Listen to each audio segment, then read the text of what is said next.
기도제목 있으면 나는 문제가 없어요. 나는 뭐 기도제목 같은 거 없어요. 어떤 거 고민, 나는 고민 없어요. 혹시 뭐 상처 준 적, 난 상처 준 적도 없어요. 이런 사람입니다. 간혹가다 그런 말하는 분이 있습니다. 시어머니 중에 나는 우리 며느리한테 내가 이렇게 잘해줬는데 며느리가 모른다고. 또 며느리도 그런 사람이 있습니다. 내가 우리 시어머니한테 이렇게 잘해줬는데 내 고마운 걸 모른다고. 예수님이 아주 싫어하는 사람이 있어 좋아하는 사람이 있습니까? 예, 우리는요 늘 말하지만 완벽하지 않습니다. 그래서 예수님이 아주 좋아하는 사람이 있어요. 어떤 사람입니까? 제가 하나 말씀드리죠. 어떤 사람들은요 평소에 늘 거짓말해요. 그다음 결정적인 순간에 정직한 사람이 있습니다. 거짓말 아주 잘해요. 근데 결정적인 순간, 예를 들면 뭐 소방시설을 나왔다. 평소에 늘 거짓말하는 사람, 그 순간에 우리는 소방시설 안 돼 있어. 이렇게 정직한 사람이 있습니다. 그런 사람이면 언제나 늘 항상 정직한 사람이 있어요. 근데 결정적인 순간에 거짓말하는 사람이 있습니다. 주로 여러분 신실하다고 말하는 그리스도들이 그렇게 많이 합니다. 늘 거짓말하는 사람이 있어요. 그리고 결정적인 순간에도 거짓말하는 사람이 있습니다. 구제, 예. 근데 늘 정직한 사람이 있습니다. 그리고 결정적인 순간에도 정직한 사람이 있습니다. 이런 사람 예수님이 좋아할까요? 싫어할까요? 예, 이런 사람 제일 싫어하시나요? 왜 그렇습니까? 늘 정직한 사람은 없어요. 이런 사람입니다. 그래서 여러분 우리는 늘 자신의 약함, 자신의 부족함을 알고 살아가는 것이 얼마나 큰 복인지 몰라요. 할렐루야. 이런 의미를 가지고 말씀을 한번 보실까요? 시작. 더 구하게 되는 일이 있나니 가족이 앞서도 가난하게 될 뿐이라. 예. 어떤 사람이 아주 신실한 그리스도인이 천국에 가서 하나님의 심판도 앞에 섰어요. 하나님 부르셨습니다. 넌 항상 선했느냐? 저는 항상 선하지 못했습니다. 그러면 넌 항상 사랑했느냐? 고개가 더 숙여서 저는 사랑하지 못했습니다. 그럼 너 항상 오류했느냐?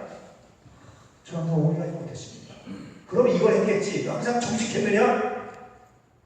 저는 정직하지 못했습니다. 그래서 나는 이제 지옥은 다른 당상이다. 그런데 갑자기 예수님이 딱 나타나셔가지고 아버지, 이 사람 자기 고백하들 항상 정직하거나 선하거나 항상 바르거나 의롭거나 그러지 못했습니다. 그런데 이 사람 항상 저의 이름을 불렀습니다. 제 편이 됐습니다. 이제 이 사람에게 내가 이 사람 편이 되겠습니다. 사실은 굉장히 재밌는 성서적인 하나의 일화 이렇게 만든 이야기인데 그렇습니다. 예수님이 우리의 편이 되신다. 우리는 항상 선하지 못합니다. 항상 의롭지 못합니다. 그럼에도 불구하고 우리가 살아가는 이유는 뭡니까? 누구 때문입니까? 예수가 우리의 편이 되시기 때문에. 할렐루야. 이게 굉장히 놀라운 일입니다. 또 말씀드립니다. 우리는 세상을 살아서 가장 필요한 것들이 있습니다. 여러분 가장 필요한 게 뭡니까? 살아가면서 가장 필요한 게 뭡니까? 나는 지금 이게 가장 필요합니다. 자기가 현재 가장 필요한 것 한 가지만 한번 얘기해 보세요. 뭐가 가장 필요합니까? 우리 동현 선생님 뭐가 가장 필요해요? 동현 선생님? 시작. 다시 한번 시작. 더 분야하고 더욱 구하게 되는 일이 있나니 가족이 앞서도 가난하게 될 뿐이라. 성세 원장님 되게 재밌는 명령이었죠. 내 빵을 어디에 던져라?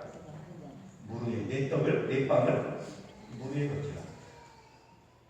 사실 유대인들의 구제법이기도 합니다. 유대인들은요 구제할 때 누가 도와주는지, 내가 누굴 돕는지 모르게 하는 것이 구제의 가장 큰 원칙이었어요.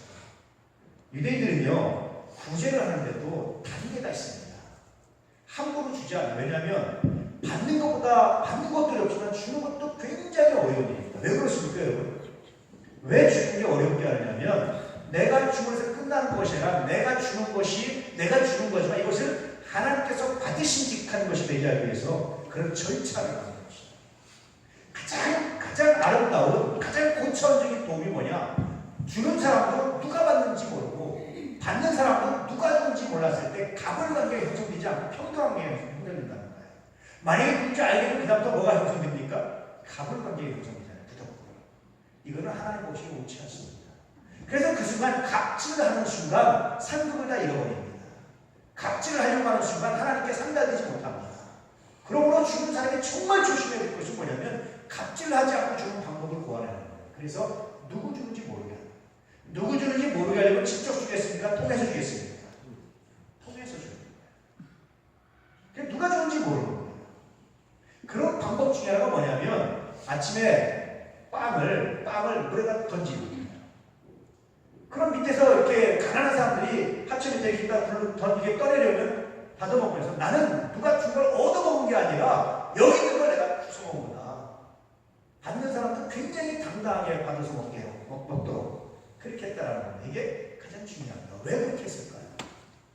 그것은 나의 부재가, 그것은 나의 행동이 나의 행동으로 끝나는 것이 아니라 누가 있기 때문에 하나님께 인정받고 하나님께 상달되게 하는 것이 가장 중요하다는 생각 때문에 그런 겁니다.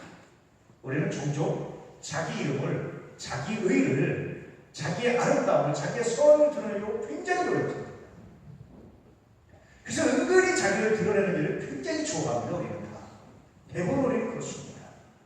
그런데 정말 하나님께서 믿음 있는 사람, 하나님께서 중요하게 여기는 사람, 하나님께서 정말 사랑하시는 사람의 특징은 뭐냐면 자기를 드러내지 않을 만큼 하는 사람.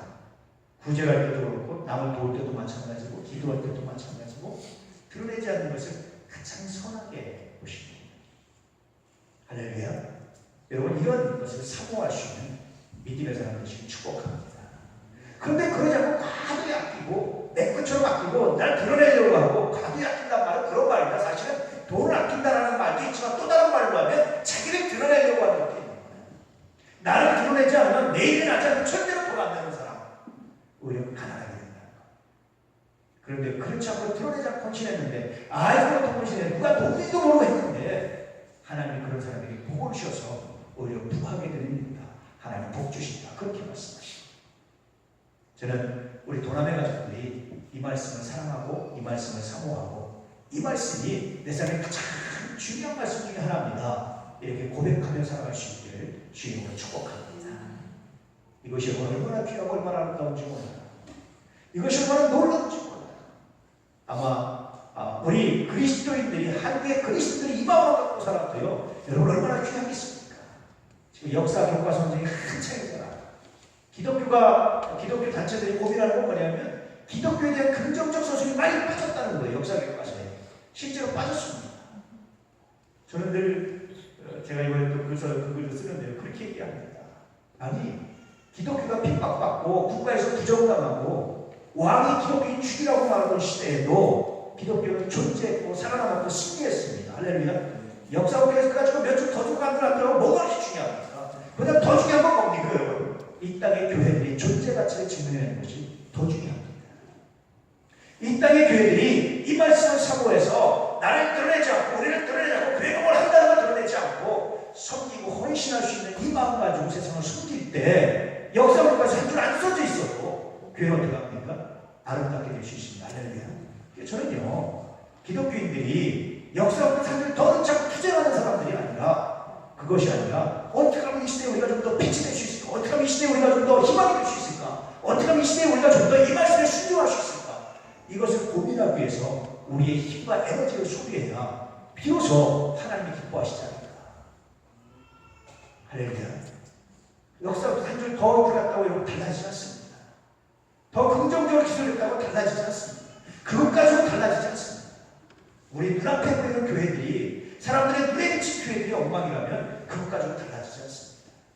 그러나 아무리 한 줄이 기록이 안 돼 있다 할지라도 우리가 정말 믿음을 가지고 이 말씀을 살아가고 나간다면 여러분 달라지게 되어 있습니다. 하나님 원하시는 것은 그거 아니겠습니까? 하나님 원하는 것, 이 시대 우리에게 원하는 것 이것이 아닐까라는 생각을 합니다. 그렇기 때문에 우리도 이 말씀을 가장 마음에 원하는 것 중에 하나로 마음의 중심에 담으시고 이 말씀에 순종해 가시면 은혜가 있기를 주님으로 축복합니다. 아멘. 하나님의 은혜가 하나님의 능력이 우리와 여러분과 함께 하시기를 축복합니다. 아멘. 저는 그래서 소망이 있습니다. 저는 여러분 희망이 있습니다. 저는 언제나 소망이 있습니다. 왜 그렇습니까? 우리 하나님 때문에. 우리가 무릎 꿇고 기도하고 순종하면 하나님께서 놀랍게 역사하실 것이라는 믿음이 있습니다. 소망이 있습니다. 할렐루야. 저는 그래서 여러분들한테 소망이 있습니다. 우리 교회들한테 소망이 있습니다. 하나님 내가 소망을 갖습니다. 소망을 포기하지 않습니다. 늘 제가 고백하지만 여러분 아무리 자녀가 엉망으로 살아도요 그 자녀가 돌아오는 경우가 있고 돌아오지 않는 경우가 있어요. 돌아오는 그에 대한 소망을 포기하지 않아. 여러분 제가 굉장히 많이 목도했는데 목회하면서 그럼 돌아옵니다. 자녀가. 근데 부모가요 애를 소망을 포기하잖아요. 이제 저 자식은 틀렸어. 내 자식만 틀렸습니다. 안 됩니다. 이제 저 끝났습니다. 라고 말하면 돌아오지 못합니다. 돌아올 곳이 없습니다. 돌아오고 싶어도 돌아오지 못해요. 돌아가고 싶어도 못 돌아가는 사람 굉장히 많이 있습니다. 저는 제가 늘 강조하지만 부모의 역할이 하나 있다. 절대 포기하지 말아야 될 역할이 하나 있다. 그것은 희망을 포기하지 않는다. 자녀들에게. 내 뜻대로 자라지 않고 내 생각대로 자라주지 않고 희망을 포기하지 않는 것이 부모가 아닙니다. 목사가 아닙니다. 교회들에게 대해서 한 사람 한 사람에 대해서 희망을 포기하지 않는 것 이 목사가 아닙니다. 우리 주님이 하시는 일이 있습니다. 우리를 향해서 희망을 포기하지 않으십니다. 할렐루야. 이 희망을 가지고 믿음으로 살아가시고 축복합니다. 여러분 삶의 희망을 가지십시오. 예수 이름으로. 여러분 삶의 능력을 가지십시오. 예수 이름으로. 여러분 삶의 기대를 가지십시오. 예수 이름으로. 우리 하나님이 여러분의 소망과 희망과 기대에 함께 하시는 놀라운 하나님이 될 줄로 믿습니다. 여러분 한번 생각해 보세요. 내가 하나님 가장 절망하고 있는 사람이 누굽니까? 나의 절망 때문에 그가 돌아오고 싶은 거 아닙니까? 돌아오고 싶어도 못 돌아오는 거 아닙니까? 이런 묵상을 하시면서 한 사람 여러분 기억해서 잠깐 기도하는 시간으로 하겠습니다. 오직 그 한 사람 떠오르는 그 한 사람만을 위해서 기도해 주십시오. 내가 가장 절망하고 있는 그 사람을 위해서 기도하십시오. 그리고 하나님 내가 그에게 다시 소원을 갖게 해주십시오. 그가 나중에 돌아오고 싶을 때 언제든지 돌아오셔도 내가 그에게 소원을 갖게 해주십시오. 기도하시기 바랍니다. 잠깐 우리 기도하겠습니다.